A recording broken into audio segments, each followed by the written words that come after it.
யாக்கோப போல நான் போராடுவேன், எலியாவ போல நான் ஜெபித்திடுவேன். விடமாட்டேன் விடமாட்டேன், யாக்கோப போல நான் விடவே மாட்டேன். விடமாட்டேன் விடமாட்டேன், யாக்கோப போல நான் விடவே மாட்டேன். பிரேயர் வாரியர்ஸ் மினிஸ்ட்ரி இன்றைய வாக்குத்தத்தம்.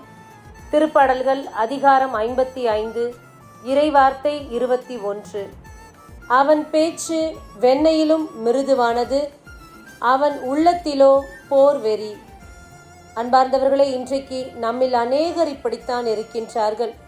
நம்மோடு பழகக்கூடியவர்களுடைய பேச்சு வெண்ணெய் போல தேன் போல இருக்கின்றது.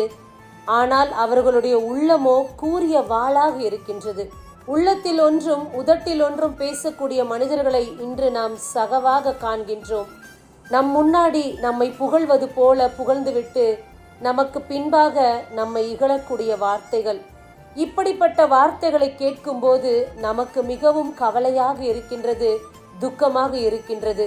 ஒரு மனிதனின் வாயிலிருந்து வரக்கூடிய சொல் மற்றொரு மனிதனை எவ்வளவு சங்கடப்படுத்துகின்றது, நிந்தைக்குள்ளாக்குகின்றது. எதை பற்றியும் கவலைப்படாமல் உங்கள் கவலைகளை எல்லாம் இறைவனிடம் போட்டு விடுங்கள். அவர் பார்த்து கொள்வார். இதோ நம் முன்பாக மனிதர்கள் எப்படி பேசினாலும் எது உண்மை எது போலி என்று அறியத்தக்க விதத்தில் நமக்கு அந்த ஞானத்தை கொடுப்பார். நாம் அந்த இடத்தில் புத்திமான்களாய் நடந்து கொள்வோம்.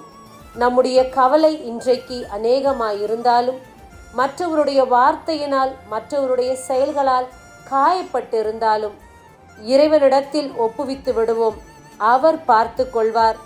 நேர்மையாளர் என்றும் வீழ்ச்சியுற அவர் விடமாட்டார். இறைவனை மட்டும் நம்பி தொடர்ந்து பயணிப்போம். ஆமேன். God bless you. அன்னால போல ஆலயத்தில் அழுது நான் ஜெபித்திடுவேன். என் துக்கம் சந்தோஷமா மாறும் வர ஜெபித்திடுவேன். என் துக்கம் சந்தோஷமா மாறும் வர ஜெபித்திடுவேன்.